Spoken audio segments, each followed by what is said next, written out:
The snowfall had come early that year in Donetsk.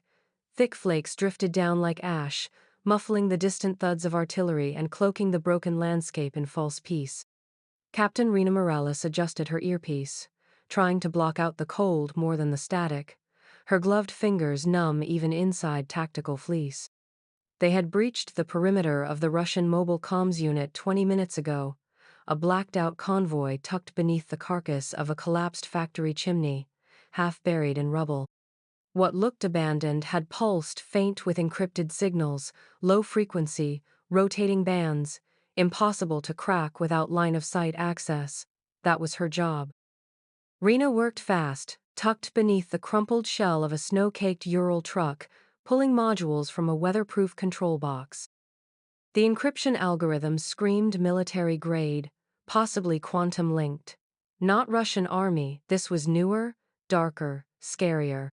She hooked her portable decrypt rig to the module and let it begin scanning. The rest of the Unit 5 Special Forces operators from Joint Task Force Odin had fanned out into defensive positions. Nothing about the op felt right. The factory was too quiet. No scavengers, no dogs, no black market looters, just stillness. And then came the first impact. The blast ripped through the north wall of the plant, swallowing light and structure in a single roar. Sergeant Vale's scream was cut short by a second detonation that sprayed white phosphorus across the access corridor. Rena hit the deck, the encryption drive still clutched to her chest, and crawled into the belly of a destroyed APC. Gunfire followed, rapid, trained, merciless. Whoever was coming wasn't insurgents. They were too coordinated, too fast. Kolovrat, someone shouted over comms before going silent. A name Rena had only heard in whispers, ultra-nationalist, off-books paramilitary ghosts funded by oligarchs and run through shell militias. No uniforms, no chain of command, just brutal efficiency and plausible deniability. Rena tried to respond, but her radio shrieked with interference. She peeked through the scorched viewport as the last of her team was gunned down beside the thermal vents. Bodies dropped, one crawled. One begged, then silence. A sharp pain tore through her leg, something hot, metallic before her world narrowed into blackness. She fell backward into the hull, her breath a jagged hiss, hand still on the encryption module even as her body gave out. When she woke, the world had changed. It was quiet, too quiet. Her head throbbed, mouth dry, limbs aching. Snow drifted in through a shattered roof above her. The farmhouse, what was left of it, must have been hit days ago. Charred beams clawed at the ceiling like skeletal fingers, and smoke still curled from the walls. Her leg was sticky with blood, and a 3-inch piece of shrapnel protruded from her thigh. She bit down on the corner of her scarf and yanked it out, nearly passing out again from the pain. Her pack was gone. Her weapons, too. They'd stripped the dead, assumed her dead with them. No one would be coming back for a corpse. Her radio crackled once, weakly, then died in her hand. She tried to stand. She collapsed. Then, she tried again. The mission didn't exist, the team didn't exist, and Rena Morales, as far as NATO was concerned, didn't exist either. 60 kilometers behind enemy lines, bleeding into the floorboards of a ghost house, Captain Morales realized the truth with brutal clarity. She would have to walk home. The pain was constant, but familiar now. A dull, gnawing presence in her thigh that pulsed with every heartbeat and whispered threats of infection. Rena Morales leaned against the broken brick wall of a collapsed smokehouse, one gloved hand gripping a jagged window frame, the other wrapped tightly around the blood-stained grip of her sidearm. She'd managed to limp 3 kilometers since dragging herself out of the farmhouse. Her leg throbbed. Her stomach was empty. The air smelled of burnt wood and diesel fuel, but she was alive. And that meant something. She knelt and emptied her remaining gear into the snow. A cracked GPS unit that flickered every time she touched it, useless for coordinates but still capable of showing rough terrain contours. A field knife. A half-empty pouch of glucose chews. One Glock 19 with a single magazine. 13 rounds. She counted them again, not because she'd forgotten, but because they were now part of her heartbeat. Every breath she took was one closer to needing those bullets. She unzipped her body armor and retrieved the one thing that still held weight in the world, the drive. Sleek, black, fingerprint sealed and encrypted to a level that would take state-backed AI years to crack. Inside it, evidence of something monstrous. A drone command protocol that, if deployed, would blind European defense systems before they even knew they were under attack. She had decoded just enough before the ambush to know what it was worth and why Kolovrat would kill 100 people to erase it. Her fingers brushed the inner seam of her sleeve, where a waterproof thread had been stitched by habit long before this mission. Inside was a micromap, a laminate-thin sheet pressed with the terrain lines of the Eastern Corridor. Her encrypted recall filled in the rest. 3 possible extraction routes. One through a ravine near the Bakhmut line, now crawling with drones. Another along the industrial train lines near Lyman Railways, shelled 2 days ago. The third across open farmland spotted with anti-personnel mines. All compromised. All suicidal. She stuffed the map away. Then made a decision. She would walk, not toward a border, not yet. She would walk, through, the forgotten paths. Through the shepherd trails known only to old men with broken spines and wolf-bitten boots. Through maintenance tunnels built during the Soviet era and never dismantled. Through ghost stations and sewage drains and frozen riverbeds that didn't show on satellite imagery. She would not follow the rules of a soldier. She would follow the instincts of prey, and she would survive. The first night she lit no fire. She huddled beneath a fallen pine with snow stitched into her lashes and fever licking at her bones. Her thoughts drifted back to Luzon, back to the mountain jungles, to the voice of her father. The jungle doesn't want you to live, Anak. That's why you must learn how to walk through it without asking permission. He had taught her how to hunt with a bolo knife and one matchstick, how to smell rain before it fell, how to kill a snake and eat it without flinching. She heard his voice now as clearly as the wind. When she slipped on frost-slicked stone and tore open her palm, she heard him say, "Pain means you're not dead yet." When her vision blurred from blood loss and she thought she saw wolves pacing beside her in the woods, she heard, "Trust your shadow, Rena. It knows the way home." She chewed bark, drank meltwater, slept in 4-minute bursts, moved only at night. Twice she hid beneath haystacks while Kolovrat patrols passed meters away. Once she watched a drone pass overhead, its eye sweeping the snowfield like a cold god. She stayed perfectly still. Her body was failing, but her mind remained. She had a map in her head, a knife in her hand, and a promise in her heart. No one would carry her home.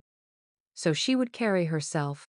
The cell was a concrete box with no windows, no plumbing, and no light after sundown. Just 4 walls that bled cold into the bone, and the iron stink of dried blood soaked into the floor. Rena Morales sat slumped in the far corner, her arms chained above her head, her lips split and crusted over. Her boots had been taken, her coat too. What remained was a blood-stained undershirt, threadbare cargo pants, and the classified drive still hidden inside the lining of her body armor, sewn between layers of ballistic mesh. They hadn't found it yet. And they hadn't broken her. Not yet. She didn't know what day it was, but she knew it had been 7 since she'd eaten, 11 since the ambush. The last memory she had of real food was the half-protein bar she rationed beneath a haystack near the railway junction before the Kolovrat patrol found her. She'd fought back, bit one in the throat, broke another's nose, but she was already half-starved and half-frozen. It hadn't been a fight, it had been an inevitability. They didn't know who she was. They called her Lisitsa, Little Fox. Thought she was a recon scout or a partisan courier, a nobody. A woman whose bones they could break and bury without consequence. And Rena made sure it stayed that way. She gave them nothing. Not her name, not her mission, not even her accent. They beat her when she didn't scream. mock executions with empty clicks against her skull, waterboarding with fuel-soaked rags, electric wires to her fingers and ribs, but still, she watched. She listened. Every man who came through that door was a future corpse. She memorized their smells, the way one favored his left leg, the rhythm of the guard's footsteps outside one every 8 seconds, then a pause at the door. She mapped the shape of her cage by echo, the way voices bounced, the way metal rang. Pain was temporary. Knowledge was power. The spoon had been left by mistake. A rusted, half-mangled thing the guard had used to eat stew beside her one night when she was too weak to move. He'd dropped it beside the door. And Rena had hidden it beneath the mat of her own hair, coiled tight against her scalp like a serpent waiting. On night 11, she feigned collapse. The interrogator, a greasy man with gold teeth and a long scar along his neck, leaned in close to smell her breath, to see if she was already dying. Her eyes fluttered. Her body slumped. And then her hand moved. The broken spoon slid into his neck like a whisper. He died choking on his own blood, too shocked to scream. Rena unhooked the key ring from his belt, unlocked the cuffs, and staggered toward the door barefoot, her shoulder screaming with every motion. It had dislocated 2 days ago during a beating. She popped it back in against the wall with a gasp that turned into a growl. Her ribs cracked when she inhaled too deep. She didn't care. She was out. The hallway beyond was lit by a single yellow bulb, empty. She moved fast. 10 steps to the right, down a half-frozen stairwell, through a pantry with no camera, past a wall where snow had leaked in through cracked mortar. She kicked out the rotted brick and vanished into the freezing dark. She ran until her lungs bled. No boots, no coat, just a stolen knife and fire in her gut. They would hunt her, but they wouldn't find her. Not the real her. Not the ghost the world had forgotten. The snow was falling sideways when Rena Morales saw the blinking red eye of the drone. It hovered above the tree line like a silent judge, lens pivoting left and right, scanning the DMZ in infrared bursts. Her vision doubled, then tripled. She couldn't feel her fingers. Her right boot had split 5 days ago and was now bound in rags. The tarp around her shoulders flapped violently in the wind-shredded nylon, stitched together from parachute cord and canvas, streaked with ash, blood, and desperation. She took 1 step forward. Then another, then fell. Her body hit the ice-crusted dirt with a soft thud, and for the first time in 19 days, she let go. The world turned to static. When she woke, everything was too clean, too white. The fluorescent lights above her flickered gently, and a beeping monitor kept time beside her head. A plastic 4-tube threaded into her arm, and warm air hummed from a heater just beyond the bed. She turned her head slowly, ignoring the pain that bloomed behind her eyes, and saw a NATO medic standing nearby, clipboard in hand, jaw slack in disbelief. Her lips were cracked, her throat a desert.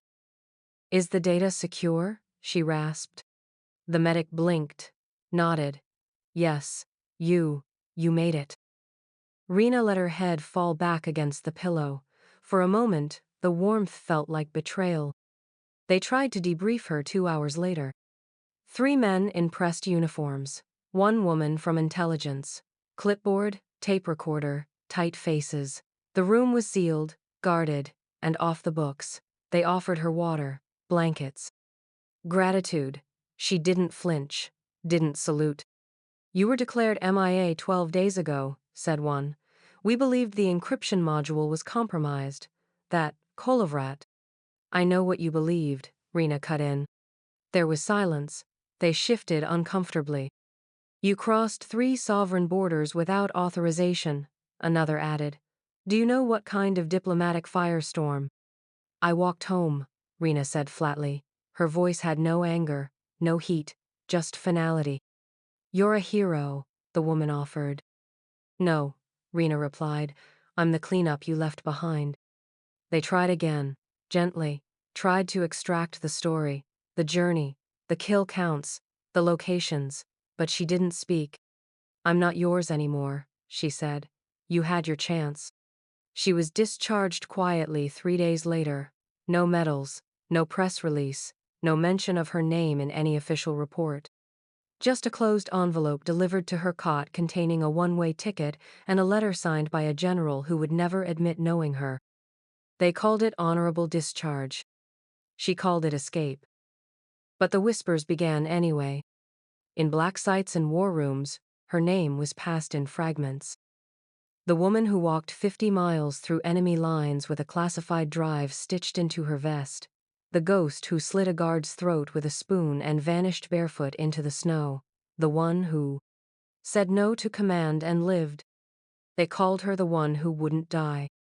The one who burned and didn't leave ash. Somewhere, beyond the headlines, beyond the systems that had erased her, Rena Morales moved like smoke through a world that owed her nothing. And when the next operation went dark, when the mission turned impossible, when the question came, should we send a team? The answer followed like gospel. No, she's still out there. If you see her, don't follow. She doesn't need rescue.